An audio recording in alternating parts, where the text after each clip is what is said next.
સમાચાર રાજકોટમાંથી શહેરના ધારાસભ્યને મંત્રીમંડળમાં સ્થાન નહીં મળવાનો મુદ્દો રાજ્યસભા સાંસદ રામ મોકરિયાએ નિવેદન આપ્યું।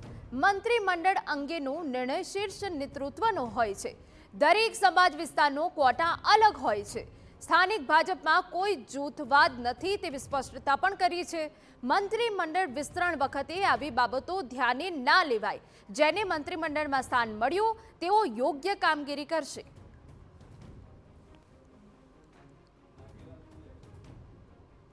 જૂથવાદની વાત કોઈ છે નહીં, એવો કોઈ જૂથવાદ નથી ને જૂથવાદની કોઈ અસર ત્યાં હોતી નથી। માત્ર જ્ઞાતિના કોટા હોય અને સમાજમાં જે રીતે એજ્યુકેશન આપે અને એ ટર્ન બાય ફેરફારો થતા હોય છે અને એ અમારા શીર્ષ નેતૃત્વ ગુજરાતનું અને કેન્દ્રનું નક્કી કરતા હોય છે। એમાં કોઈ અમારું ક્યાંય કંઈ અભિપ્રાય કે વજન કે વાત કે કોઈ ચર્ચા થતી નથી।